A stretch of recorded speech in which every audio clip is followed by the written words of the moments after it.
Hello and welcome to the Ashen Forge. I am Phantom X, joined as always by Diggs and the legendary Neurotoxin. How are y'all doing? Pretty good.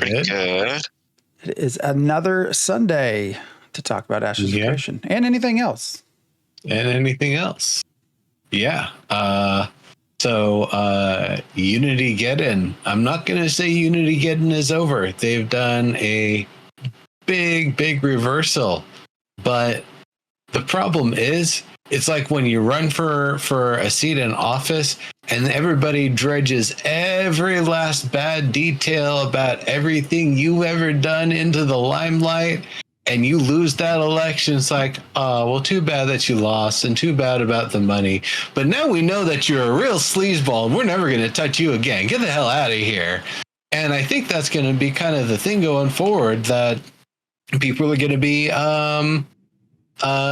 sticking with the versions that aren't subject to the new license, and there's essentially going to be like a sub-fork cottage industry of 2013 and earlier being the only ones that anybody builds plugins and supports anymore. And so it's just like, well, you know, I suppose if I'm a plugin developer and some big dev is like, hey, we need your thing, but we need to be able to have it work for like 2014. It's like, all right, you're paying me enough because you're a big company that I can afford the license crap. Otherwise, you know, no need to do that. So it's shenanigans. Yes, Unity indeed. They've united everybody in seeing just how bad everything is truly gotten over there, and that yes, to say Unity 2014 games and beyond may in fact be malware, and putting malware on your system is not exactly an inaccurate statement. Womp womp. Sad trumpet. Sad trombone. Sad trumpet too, but not quite as dramatically.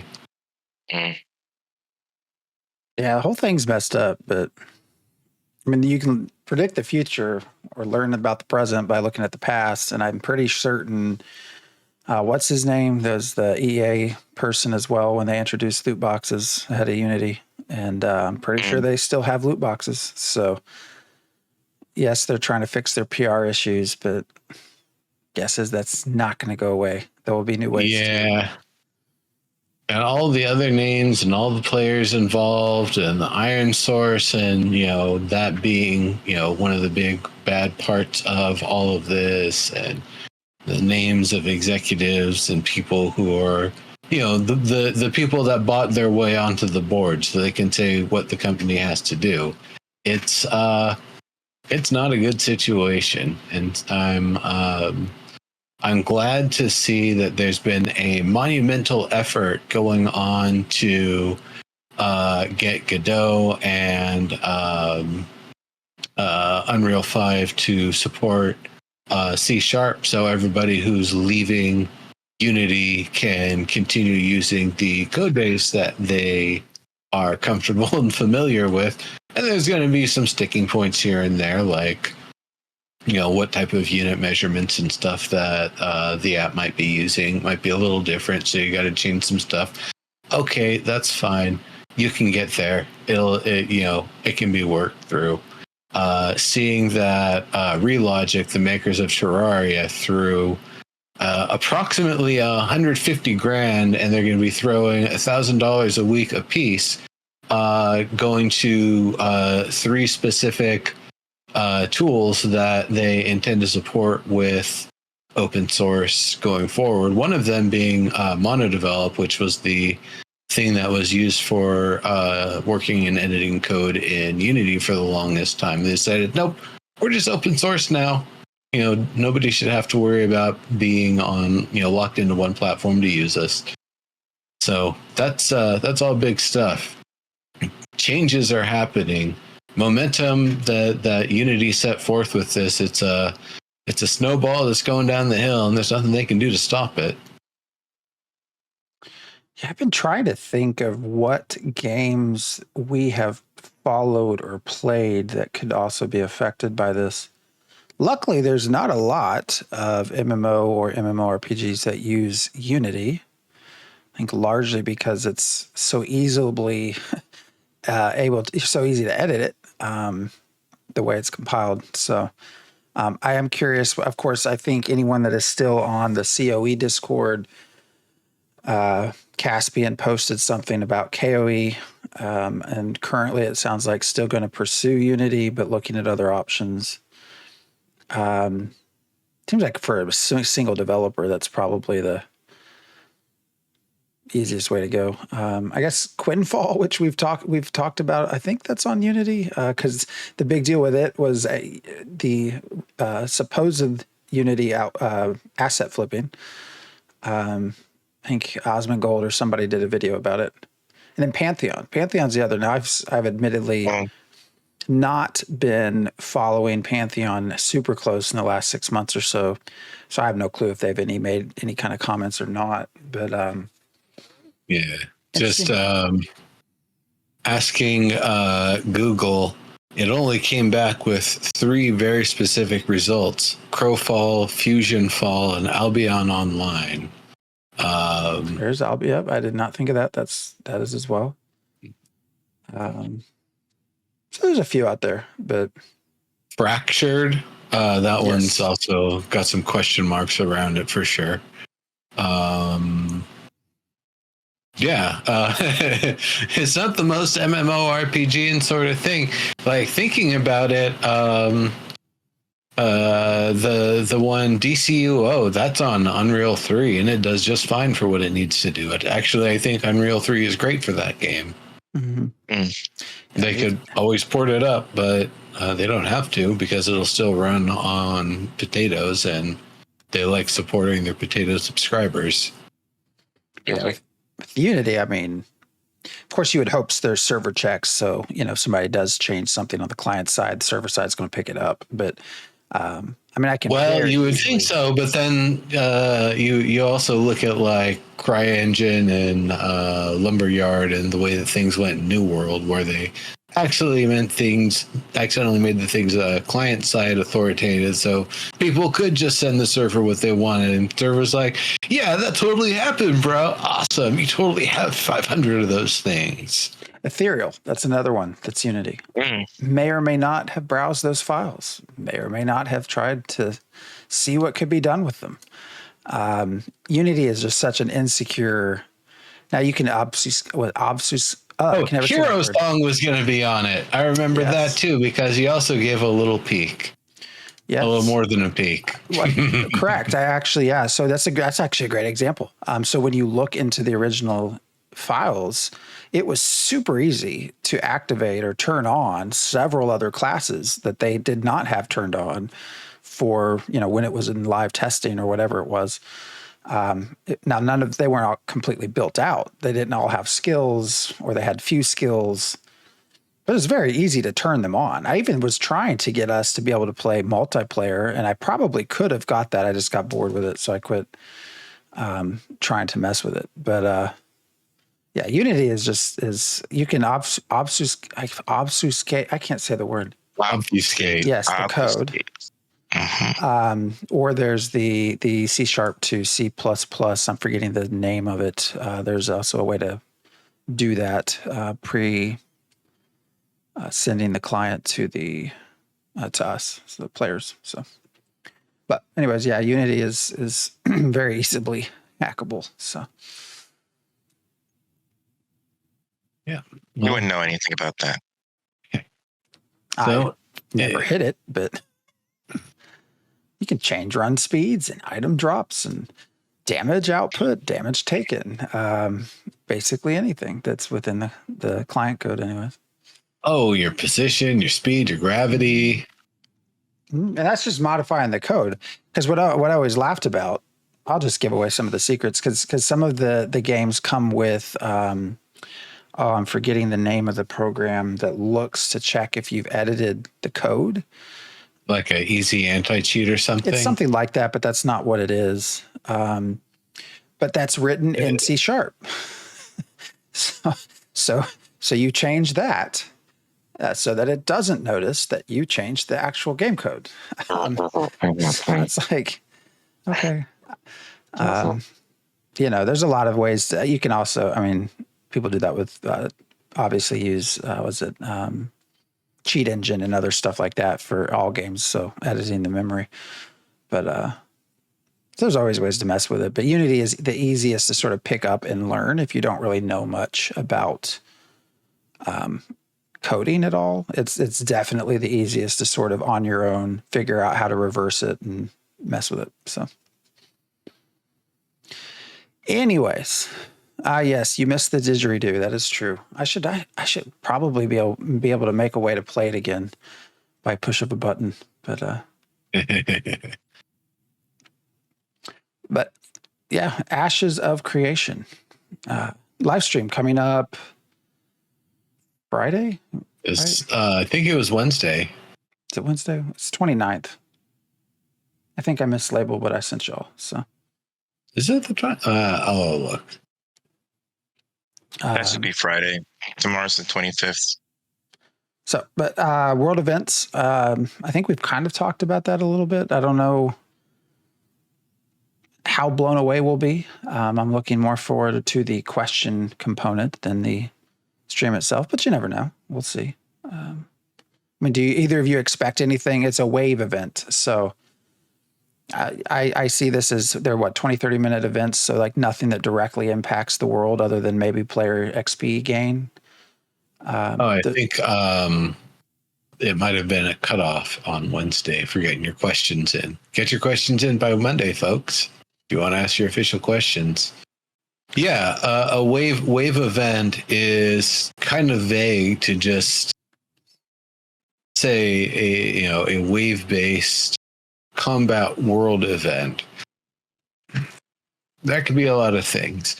Diggs, I think you were going to say something. I'll let you go for it. No, I don't really have an expectation for what that's going to be, but I was going to say I think it's got to impact the world. I mean, everything kind of impacts the world, so it's going to do more than just XP gain. So it's got to be attacking some kind of objectives. These waves have to be hitting some kind of objectives. So it might not necessarily be a node, but it will be something. I expect. I could see it being an interesting sort of thing with potentially two groups of NPCs that are getting ready to fight each other, and they are trying to recruit players, and they're at this time they're planning to launch the raid. The other side, they're like, all right, well, we've got the intel that they're planning to launch the raid at this time, so if you want to defend us, start setting up and be ready. And the wave-based event is that one side is sending waves of units, the other side is sending has waves of defenders that as players you'll respawn, but as NPCs they will be wiped out when they die. So it gets to the point where one side is out-armoring the other, both in players and potential numbers, filling out their ranks, and eventually it's able to get resolved one way or the other. It could be something like that. It could be just a straight up, here's a world boss who has minions that they summon while you're fighting them. Could just be a goblin camp that you're trying to fight your way through, and they just keep piling out of the little goblin huts that you can't get into because the houses are very, very tiny. And they just keep on pouring out until you finally take out enough of them that the big bad shaman comes out and you have to defeat them, and then you get riches. And if you fail, then they complete some ritual, and the shaman becomes now powered by the ancients and super beefy, and becomes a recurring world boss. How is this wave event different from a monster coin attack?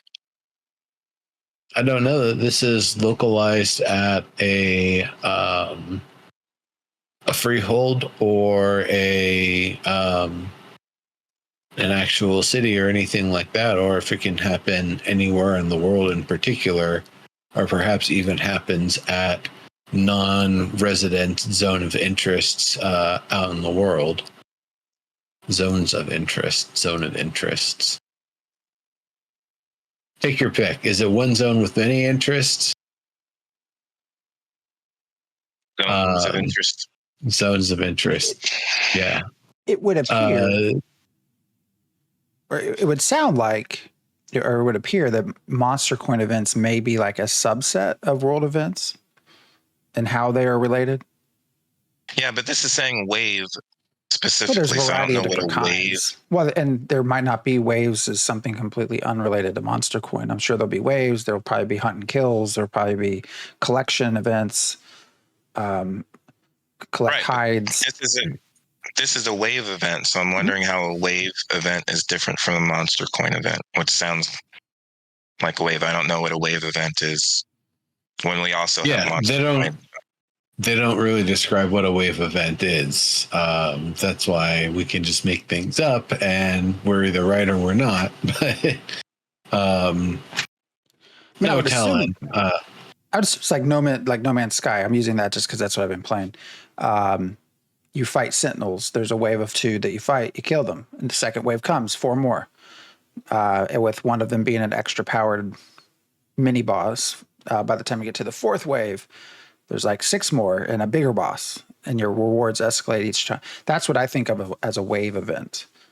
That you have waves of monsters that are triggered to come to you. Whether that, I think in Discord somebody mentioned this could be or maybe you did when we talked about this before.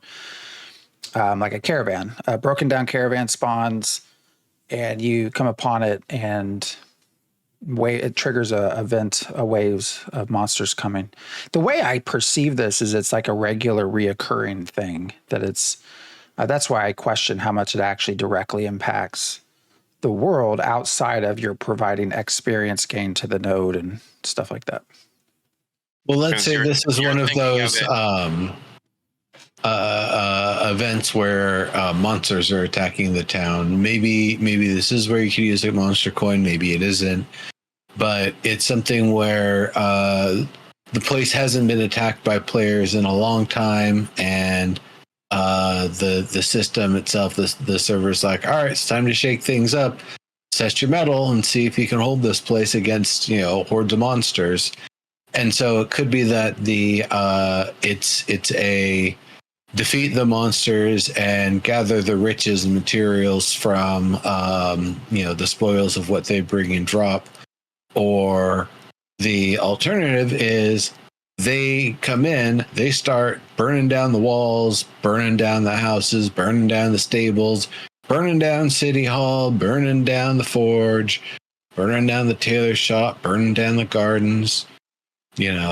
Just burn it all down. And then, well, you lose. The place has been leveled. It's going to be de-leveled to tier 2.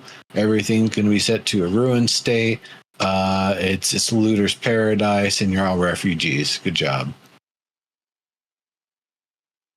Phantom, you seem to be thinking about it as like one of those world events in Diablo 4, just with waves.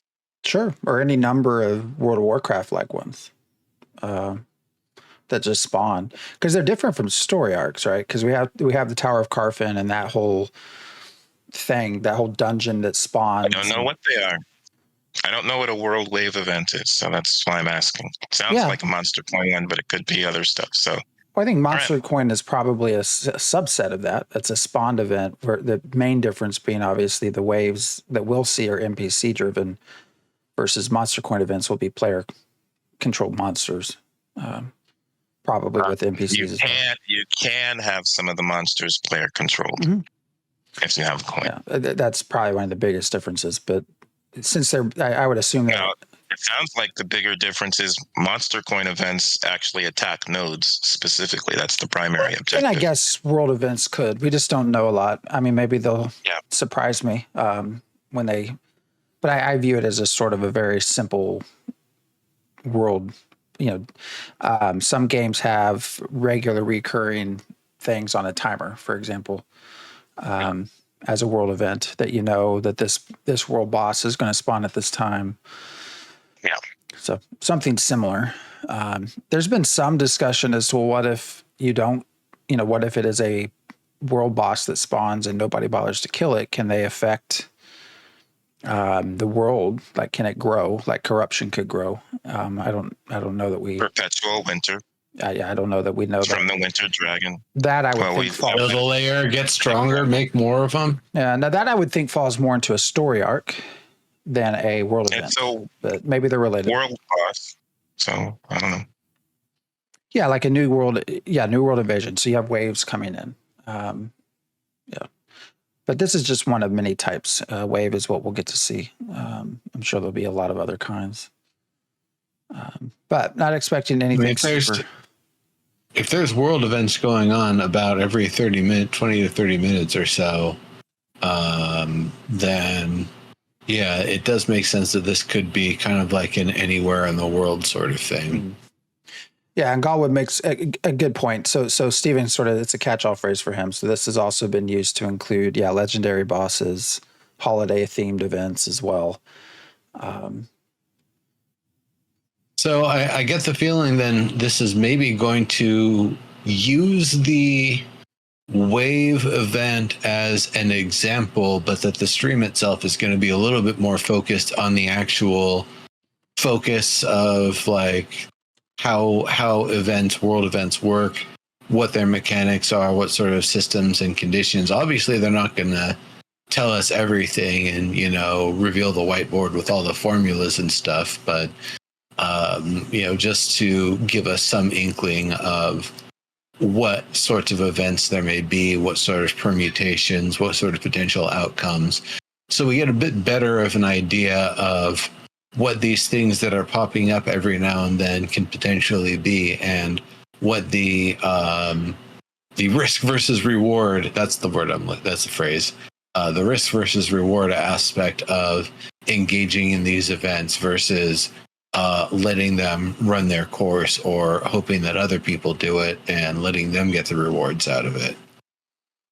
Because I think the intent is you're going to get special and rare and unusual things out of them. So you want to engage in them to get things rather than letting other people engage in them to not be the one who gets the things, but let them get things. And then, of course, there's always the fail state. If nobody around is tough enough and organized enough to deal with the problem, it can escalate or other things can happen. Maybe you want it to escalate. Maybe everyone's like, no. Wait until wave 5. Wait until the boss comes around. They'll walk around frustrated for like 15 minutes. And then, if you don't do anything, in 30 minutes, the event will spawn again, but it'll be the elite version because the boss is going to be a lot tougher. It's like, oh, okay. People might learn how to game the system. Maybe they'll do that once and then they'll realize, no, that's not what happens. If you let that happen, the boss completes the ritual and that's just the end of it. And things have gotten bad now. And you got to clean it up. Risk versus reward. You don't know unless you try it. And then once you try it, you don't know because it might be different conditions than the last time. I hope it's like a roguelike and you just go in and use potions and, scrolls and things, and you hope they're not the cursed ones that instantly kill you.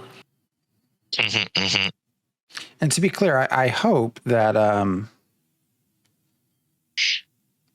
that they do affect the world lore. I think it would be really fun and really cool if these things actually, if the example given, if you didn't clear out a wave event, that they just keep growing and they keep moving forward and they keep going up to the next node. I think that would be a lot of fun to see. I don't know how easy that would be to do.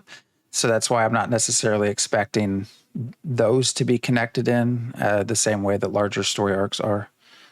So, but yeah. But what we wanted to do was, and we've done this before, is go through some of the questions posted to the forums. I think Wednesday is your last day to be able to post. So if you have questions, post them there. Always note that you can only post one question. No, you can post as many questions as you want, but if you post more than one, they will not answer it or even acknowledge any of them. So you can post as many as you want, but you should post one. Yes, you will not get answered if it's a wall of text or if there's more than one question in there. So I often find myself scrolling through wanting to reply to them saying one question only, but I don't want to be that guy. So I don't. But actually, I just read the chat. Yeah. MWH Barab, Warhammer Online had the best world event public quest system. I agree. Warhammer Online had an amazing public quest system. It's a shame that game did not last super long, but I liked what they did with Defiance, but that also didn't last. It lasted longer, but it didn't last. Mm-hmm. Yes, and I also all right. That should be a bingo question. Right. Sorry, I'm looking at chat again. I'm catching up with Galwood, and I had commented on a predicated predicate. Steven's favorite word seems to be predicate. It's predicated on this. It's a predicate system. That definitely needs to be a part of bingo. So I don't know who puts together the bingo card for the shows, but an over under on how many times the word predicate is used needs to be on there. So I sent y'all that list. I don't know if anything you want to start with. I put that first one on there just because it has Destiny. I don't know if you wanted to talk about that or not, but Moxator asks, games like Destiny have rare equipment, exotics that offer unique abilities, skills, or other change either somewhat or other effects that change either somewhat or completely how a class is played. Will there be equipment, either singular pieces or set gear bonuses that will offer unique abilities that change how a class is played? If so, are there current examples you can give? I will give you an example. If you have found an item that is so amazing and so fantastical that it grants you, the sole possessor and owner of this item, a certain ability to access a certain augment that only very rare people who own a very similar sort of item that is very, very rarely provided have access to, then yes, that item may very well change your entire build. It may change the entire way you play because now you've got this unique thing that's very powerful and allows for a new form of gameplay that wasn't normally available. Yeah, I definitely believe that, but I believe there will also be just items in general that maybe they're not necessarily exotic items, but they'll take some special components and they'll take some special blueprint that will take a little bit of working to get, but it will potentially be able to have a sort of bonus or upgrade on it that is specific to that item. And then the quality of the materials that are put into it determine if it's going to be used at, a top tier level. It could be that, for example, there's a rare vampire sword that you can find in Carfen. It's essentially a long sword, but you're able to, it has a variant ability on it where you're able to augment physical attacks with a life drain ability. And so you could build your entire character around doing more physical attacks and doing a life drain. It might not be a huge life drain, but it's just specific to this rare blueprint. But when you get to the higher levels, you would basically have that same blueprint used to make your higher level version of the item just using those top tier materials that are, masterwork processed or whatever. So you can have the top tier results going into essentially the same blueprint that your fancy level 30 range weapon was providing you. So I could see it, coming in that sort of format. Likewise, not as an augment, but just a straight up ability on an item that it just adds, the life drain to all of your physical attacks, not as something that you must augment, but just there. Diggs, it looked like you were going to say something. Nope. Okay. Yeah. I expect it. I don't know that about like completely changing how a class plays. That sounds like a balancing nightmare, which they're already going to be balancing nightmares with 64 of them. But yeah, I would like to see items containing something. I think of EverQuest, several items within EverQuest, and I'm sure there's a lot now, but early when I played back in 99, they were rare. But there were items that had spells you could cast from the item. And you would just pop the item on your hotbar, activate it, cast a spell. So I think it would actually be very interesting if eventually they got to a point, where some of these, maybe I'm like a tank cleric and I happened upon a item that has a spell from a summoner of some sort, not like main spells, but something related to another class. It would be very curious to see how that would fit in a build if you had that on an item, or an augment for another class that you weren't spec'd into. So like a third augment, whatever you want to call it. That would be super interesting to see. I just think it'd be a nightmare to try to balance everything.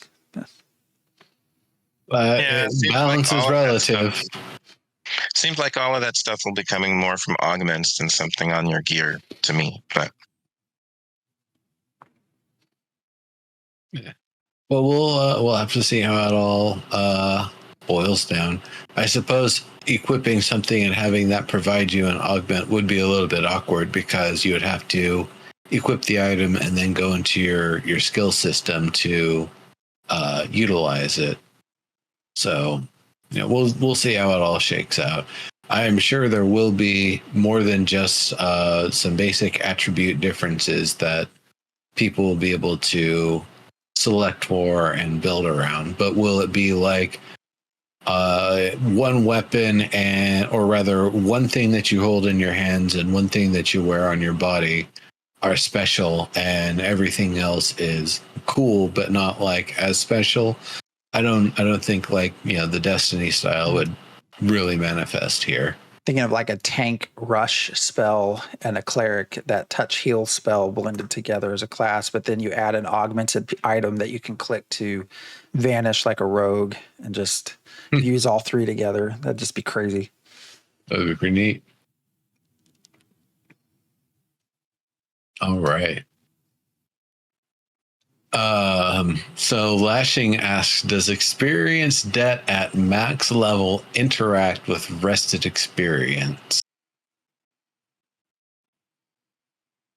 Experience debt at max level. I can't remember about that one. Is it a limitation on how fast you can keep doing your crafting, or what's your crafting experience game? What does the XP debt at max level actually do and mean? So I pinged Discord about this because I was confused as I was reading this, because because there is no de-leveling, right? You can't, in EverQuest you could de-level. You would get experience debt and de-level, but not in Ashes.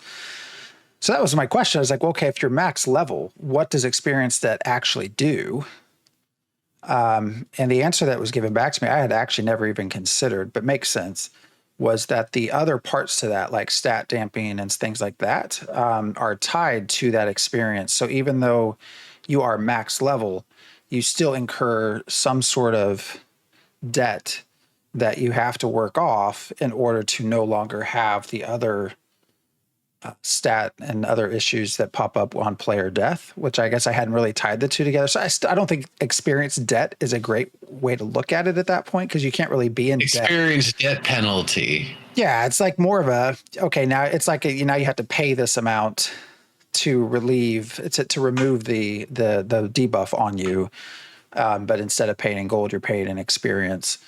So you're not really paying off a debt, because you're not going backwards, because you can't, because you're max level. But that's the general idea, which I hadn't even considered the two together. So kind Is of this a lineage 2 thing? Is it a lineage 2 thing, or is it something Steven is also not? I don't know, and that's speculation. That's not necessarily like been stated to be that, but that's what everyone said. Is there's not ever been an alternative way put forth by Steven on how you would remove the penalties incurred upon death, other than you work it off through experience.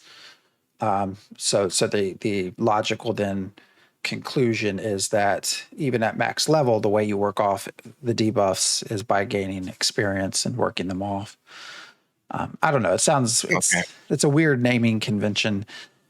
Because until that was clarified to me, I was like, wow, low level players are getting it much worse than high level players. And I guess in some ways they still are, but yeah, maybe instead they can call it the heroic penalty at max level. Yeah, it's a little bizarre to me, but Mhm. we'll see how it works. I don't know. That's why we have Alpha 2 coming up in 2 years. So Hopefully that question gets asked and we'll get a better, clearer answer. because this is a If great someone- If someone can explain it to Steven. yeah. Because this was a good point too. If you can't really incur XP debt, I mean, the question that was asked, like, can you incur rested experience, like even though you're max level? I would think the answer is no. You can't really have rested experience if you're already max level. Oh yeah. If experience is something that feeds into other systems, like your ability to gain crafting skill faster, sure, rested experience would matter. Yeah. So it's basically, even if you're at adventuring level maximum, so long as you're not at maximum level and everything, there's still something that's going to be penalized in terms of your XP gain. Yeah.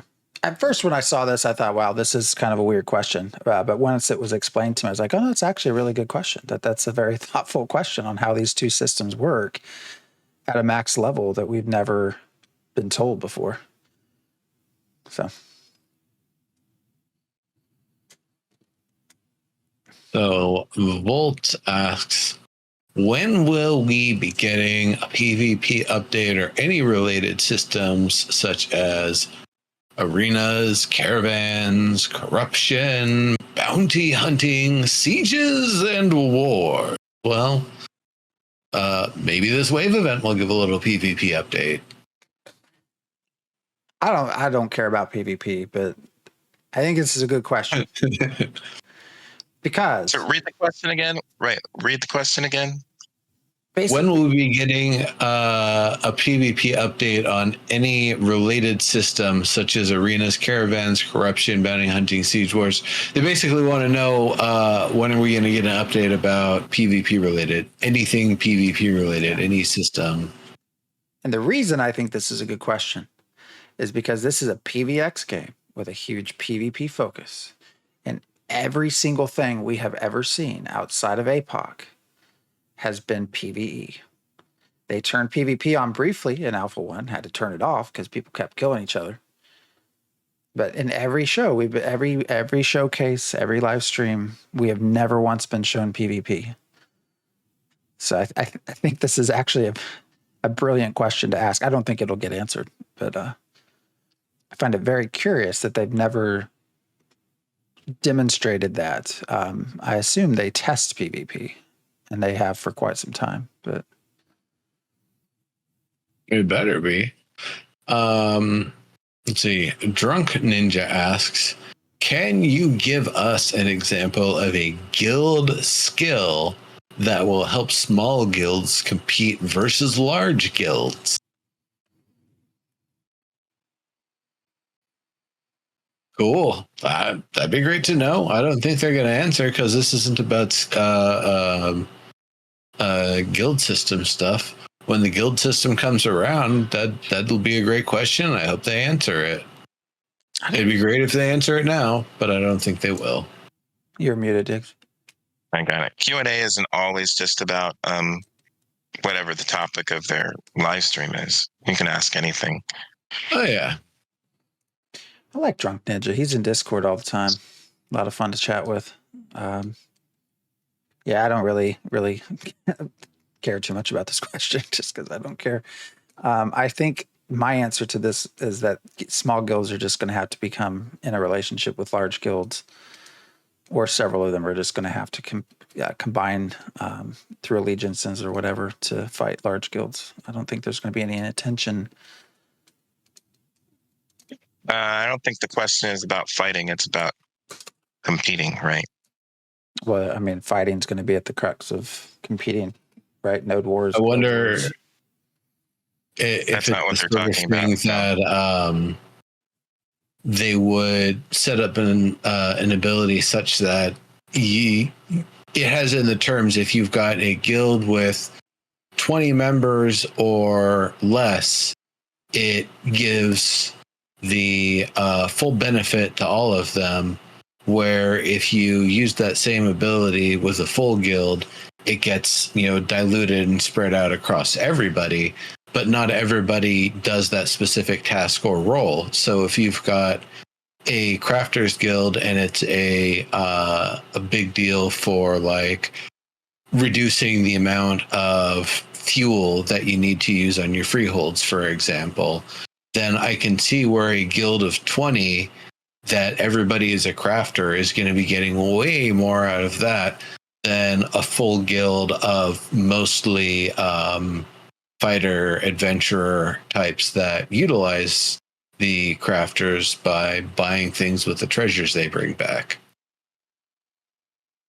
Yes, you can compete financially, economically, but I mean, that's still going to be tied to sieges and caravans and stuff where presumably large guilds will really have a just numbers advantage more than anything. Yeah. Well, I mean, if that guild of 20 people is cranking out the gear you want, but you've got a full alliance, just pitch in and lend a hand when their stuff's about to get knocked over, so their stuff doesn't get knocked over because you're a big guild, you're a big alliance.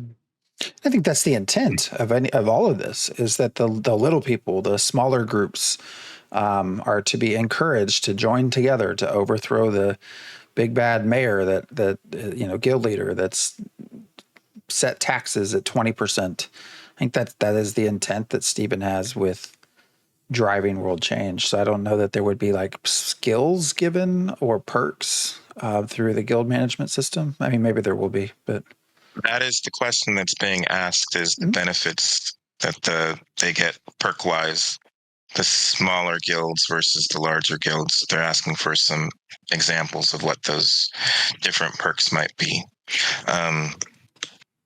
So it would be nice to get an answer. I don't know that we'll get an answer, but we'll see. I like this next question, if you want to read it. Oh, yeah, from Skylark the Botanist. What will the artistic influence be for the Tulnar/Tulnar architecture?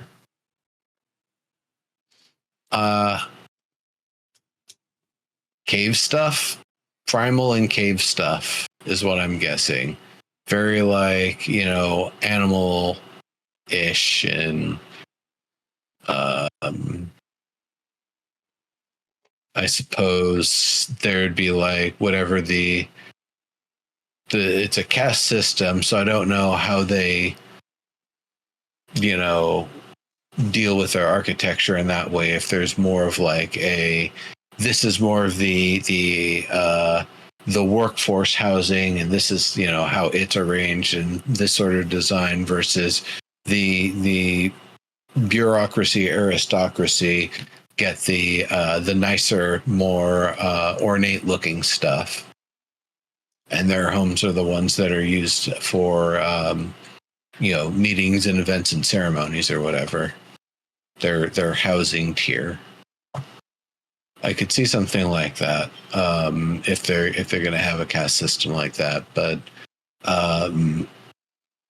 how they demonstrate that, I don't know, because this is going to be a lot of being underground in caves, probably using the structures of the caves and things to help root things down as best as possible. So the parts of the caves that wiggle and shift around, aren't the things they're building on that get destroyed all the time, because that wouldn't work. But it could also be if the caves are like moving and shifting in some way that they're almost more nomadic, which would, I think, even be more interesting to me. Maybe they will base the culture on the Anasazi. Maybe. They have cave architecture. That'd be cool. Well, so the reason I thought this was interesting, and I'm trying to find where I got this from. There was a question or a conversation in Discord today that actually said something to the effect. What was it? That the Tulnar don't have a specific aesthetic, that they're a blend of all of the races. And so the question was, if that's the case, what if you are, above ground, you have a node, and 99% of the people that contributed to that node are Tulnar, 1% are Dunir? Does that mean the racial structure of the node comes out Dunir? If the Tulnar don't have a specific aesthetic and instead are a blend, which I thought was actually an interesting. I hadn't even considered that. I'm trying to figure out where I found this. It can't be Dunir. It has to be Duns and Kel. Whatever. It would be a blend of all of the races that stayed behind, which weren't just those four. It was all of the minor races and all of the smaller and maybe major ones that didn't get mentioned yet. So it's going to be way, way more like far divided and different than the way things went on Sanctus. And for the more limited groups of people that ended up going there by comparison. So it will be a style. They will have, their own style or styles, but I don't think that it's just going to be a hodgepodge mishmash or just blend all the sliders around 20 to 30% of the four that exist or the 8 that exist. And that's what you get. I'm sure it'll be its own defined style, or once again, each of the parts of the cast could, since there's a 3-tier cast, each one could have its own decor, its own attire, its own moods and themes and rituals and things to it.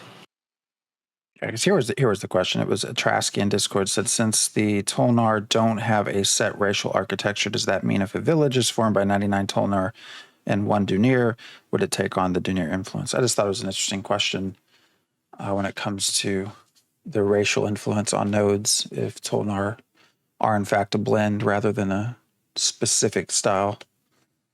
So who knows? We'll find out, I guess, in like how many years? James, you're being very quiet. Is there something is there a better question? Is there any question on here that you would rather us talk about? No, probably not. No, it's fine. What do you want to talk about?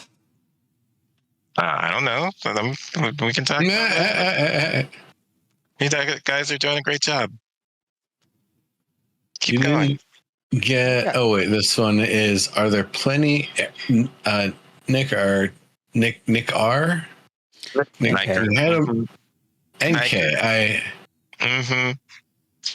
Nickel and Krypton. Our buddy who's been on the show, but unfortunately I still can't quite say his name right. Are there any plans to have a stream discussing your more detailed plans for PvE? having an AI dev on would be great.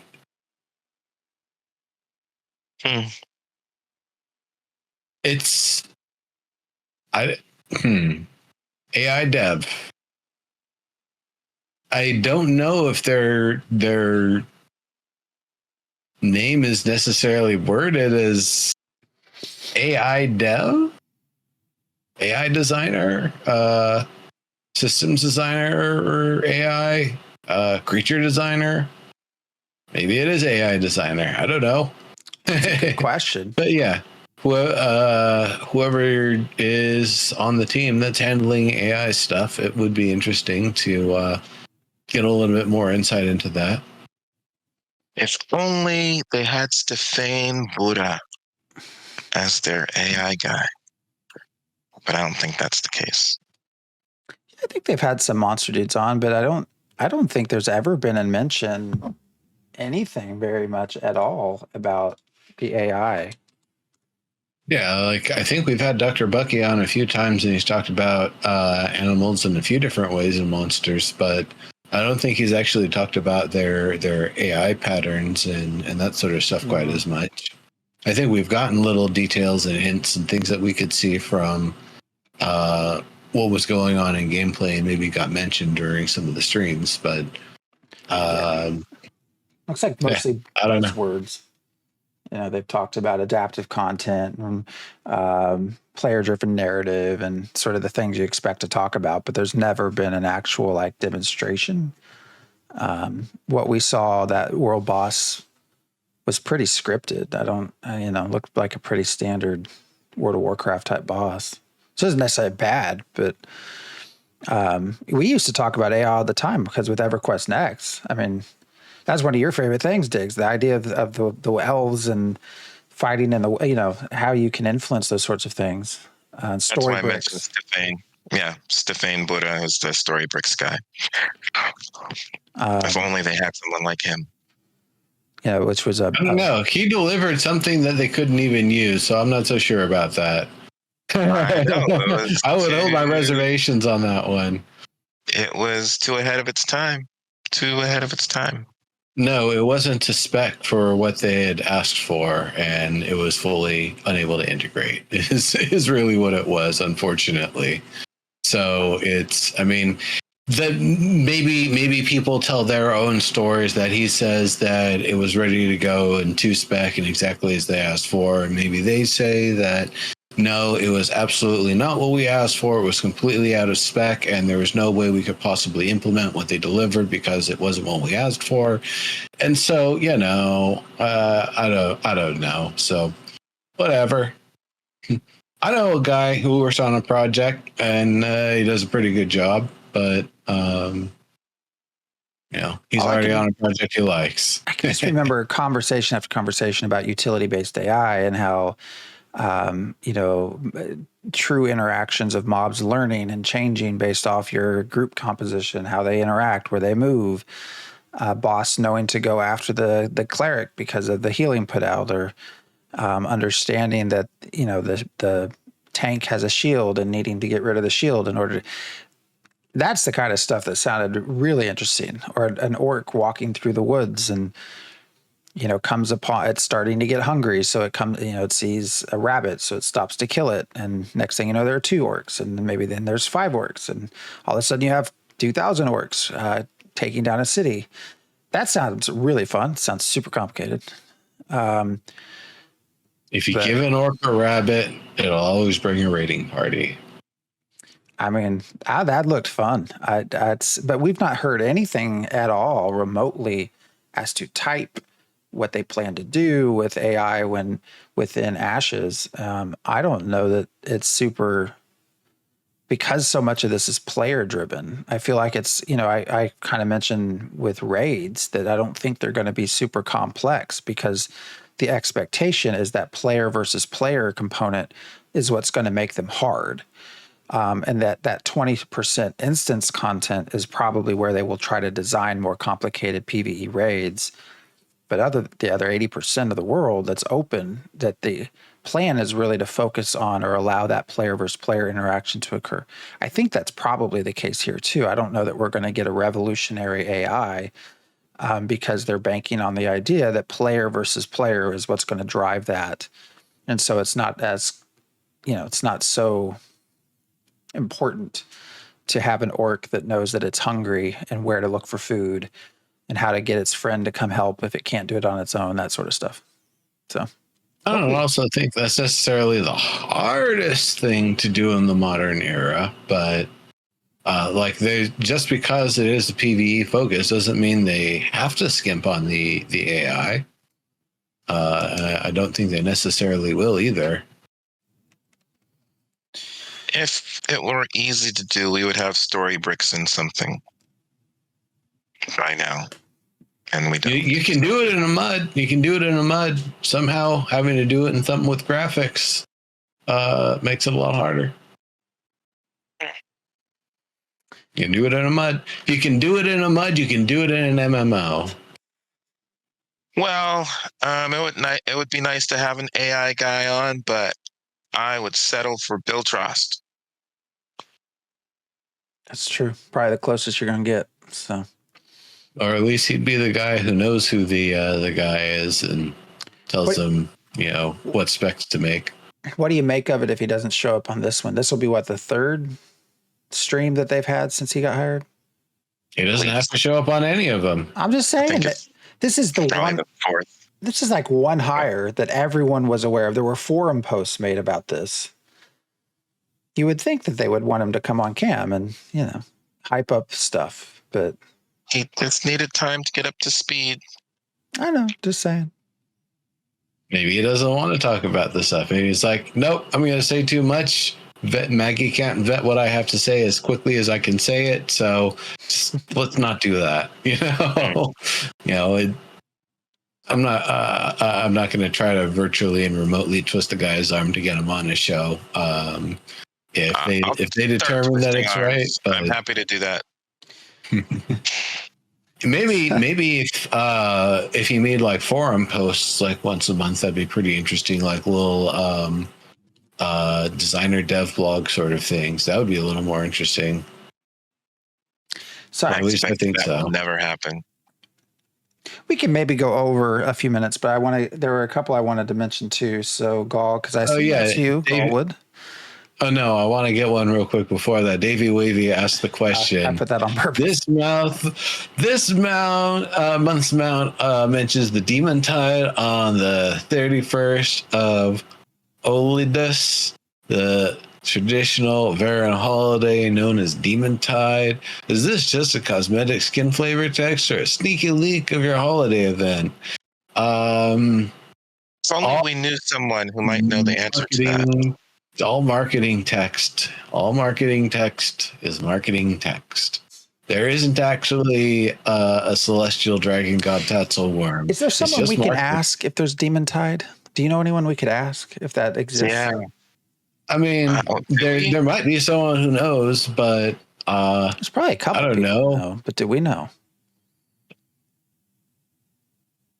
I mean, I suppose the players can celebrate it if they want. It's a traditional Varan holiday, but I have to ask: are we talking about like before the fall, or was this? It's an unsponsored RP event. Did this happen on Sanctus? It's like, oh well, Demontide. We do this thing where we remember the day that the bad things happened, or the event where the bad things happen. It all starts where someone gets to the highest point near town, and they light a rock wrapped in paper on fire, and they throw it on the ground, and oh no, it's the comet. And then everybody comes out in their costumes. Well, I like it. We should make it our own. We should make the Demontide. I think this is a great idea. We could do that. And so it's just a haunted house. Start establishing our own damn holidays. Once a year, it's Theory Forge Friday. Get it in the chat. Get it made into real lore. Well, but it can't be religious because you're anti-religion. I said no. It's a traditional holiday. It's not a sacred holiday. It's a secular holiday. Yeah, holidays don't have to be religious. Yeah, it's like Labor Day. No religion celebrates labor, unfortunately, or maybe some of them do. But Demontide. I'm not going to get into that. But can't be secular, can it? Can Demontide be non-secular? I don't know. Well, are demons a material entity, or are they a religious boogeyman? Because if they're a material entity that has set foot on Vera, then yeah, that's it. It's secular because they're real. They're material. Gods are are real, but they aren't secular. They're religious. Yeah, I think that's if you have true. God, But demons aren't gods. Gods, angels, and demons, then you're talking religion. I think. Can you have angels without it being religious? Yeah. You might just use a different word for them or understand them in a different way. But if there is a material entity that exists in the game world and it identifies as something or can be identified as something, it becomes less religious and more perhaps metaphysical, because this is creatures interfacing on that, like, multiplanar channeling the flow sort of level. I mean, we're going to have religions with real gods. Yeah. So That doesn't mean that interfacing, making something about the time actual demons actually came through is exactly a religious thing, because it's a historical event. And so it's the historical materialism. You can make a religious event out of it too if you want, but it can definitely be a yeah, I know. You're just sitting there like, how long are they going to go on this? It can still be a secular event in as much as it's a historical event that may also be religiously celebrated. Just like, the solstice and the equinox, which just happened recently. Have a happy one, everyone. Summer is over. Time for the nights to get long. Get to cuddle and snuggle up and actually sleep well, because it's not freaking 80 degrees when you're trying to go to sleep at 1 a.m. Snugglefest is not secular. Hey, it is whatever you want it to be, my man. There's one last question. Oh, there's a lot of extra other questions. Yeah, but there's one in particular, yes. Well, yeah. So I assume the one from Gall in the forums is Gallwood here on our chat, but I'm not sure if that's. But anyways, it just asks, will players be able to view their server's current vassal networks on a world map filter, or perhaps they need to go to an academy for that information? The reason I bring this up is because I actually talked to Roshan. I had asked him about this last week, I think, in Discord. He was on there answering questions, and I my question was formed into more of a, how do I know that I'm not contributing experience, or how do I know I'm on a node that can't take experience, that can't grow, right? I'm going to want to know if this node is locked at stage 2. I'm going to want to know that so that I'm not wasting time trying to give it experience that it can't use. I guess it goes up the hierarchy chain, but yeah. His response to me though was that at this time, ZOIs, zone of influences, are not planned to be marked on a map. So currently that does not seem to be possible. Hopefully, that's a good clarification. So actually, Gall was saying now, yeah, that comment is what inspired the question. So maybe there'll be some clarification on that. I don't like that answer because I feel like that's very important information that we should know as players. I think it will not be explicitly on your press M for map, but I would imagine every city hall will at the very least have the hierarchy of everything beneath it and everything above it. So if you're around like a 4 or something, you're going to know your 5, you're going to know you're going to know what's above you. but then you're only going to know the smaller ones below you. Somebody else in a different area of the zone that's at a same level as you or below you, you might not necessarily know about them and everyone down the chain, but you should at least know about where you stand, where everyone downstream of you stands, and where everyone upstream of you stands. And then beyond that, if you want to expand your view and get more information, you got to go to the next zone up in the tier and look at a book there. Now, that could also be something that you invest in. That, yeah, it is a library or city hall or some other sort of feature that the more you invest in it, the easier it is to find that information communicated to the point where you could have like an intel building that you build up to level 3 or 4 or something with the different structures and enhancements.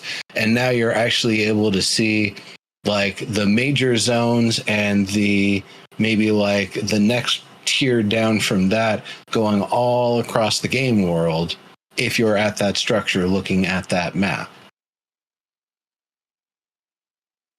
Yeah, Spy Academy, exactly. That would be neat. All the more reason to build an academic node. Yeah, but I that could also be a military thing. Mm-hmm. I just think this is very important information that I'm not sure is good for us to be hidden from us. Just from you got to know who your tax man is. Yeah, I mean, if my goal is to grow a node, well, I want to know that I can actually grow what I'm on. I mean, I would be pissed if I spent a month trying to level a node only to find out, oh, this is one of the however many there are that's locked and it can't grow. So you've been increasing someone else's node that you're attached to instead. I don't know. That just seems like I would expect everybody in the node to be able to look at a map and see what nodes are associated with it in terms of vassals and master and all that.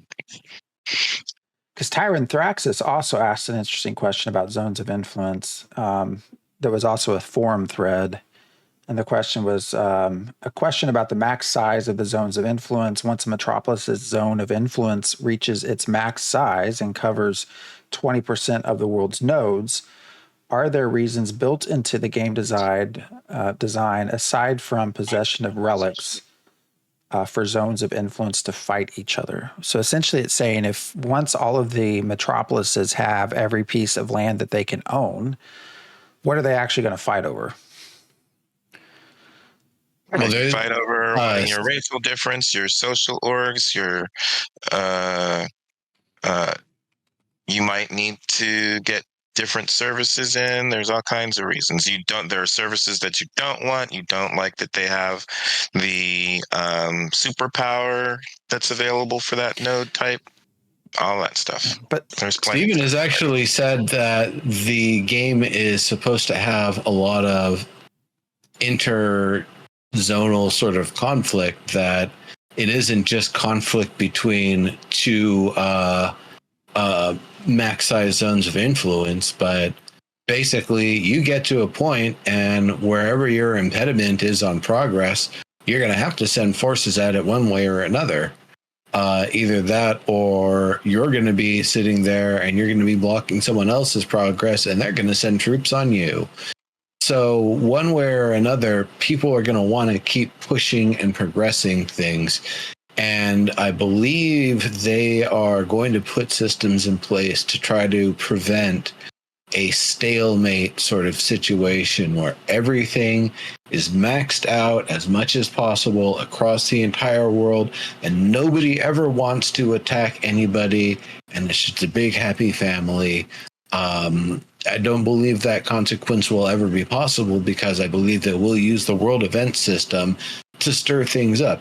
There will be a place that is just plain going to be leveled by waves and waves of enemies that you're not able to respond to quickly enough. There will be something that happens where one of your places gets ruined because maybe Carfin decides to get real big and bold because it was in the one of the higher tier zones.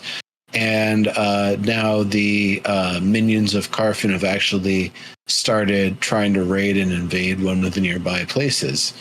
So that's the sort of thing that I would imagine is going to happen to force change if somehow players did choose stagnation. But I don't think players will choose stagnation. I believe there will constantly be things that move and push and shift things to encourage players to always be knocking over other places to seek progress. Diggs, you always bring up the example of people getting their racial progressions and getting to the highest tier with their race in a zone to be able to see what the coolest things that are present to their people and their story is going to be. Yeah. So that right there, even that's just a motivator for, kicking things over and rebuilding on top of it. Yeah. Also, if my Nakua village if my Nakua city pops into a Pyre metro, I'm gonna not be a citizen and try and tear it down so I can get a Nakua metro. I'm not going to be happy if if I've built a Nakua village, Nakua town, Nakua city, but then all of a sudden it pops to a Pyre metro. I'm not going to just let that stand as it is. Yes, drama internally or externally always happens in MMOs with player-driven content, and I think that's what they are banking on.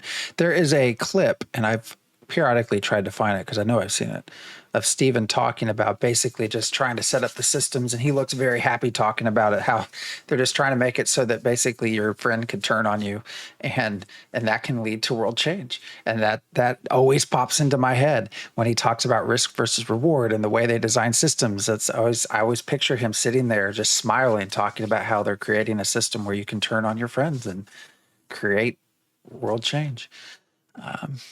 So there are several other questions. We are already about 15 minutes over, so we'll probably pass on the remaining questions. There is one to ponder because I think it's actually very good, and maybe we can talk about this another time. Nice Gaming posted, what is the current list of planned weapons? This has been a question that has been asked over and over again. For some reason, has never been answered. For some reason, it's never going to be answered. Why is that? Because they aren't giving full lists of everything. Okay. It's one that Nart talks about quite a bit. We had even tried to get answered, but couldn't. So anyways, well, we won't go that way until next time because it sounds like there's quite a bit to talk about. But the stream, as we mentioned, next dev stream is on the 29th, so make sure and join. If not, we will be here on Sunday to kind of go over it. And hopefully we get some good stuff, but it is over world events, and the Q&A hopefully will be longer this time. I think last time they shortened it to only about 3 questions because Steven had to run unexpectedly. So thank you all for joining, and y'all have a good week, and we will see you back here next Sunday. Yep. Enjoy. Watch the stream. Get your questions in if you can. Yeah, till Wednesday. One question only. One question.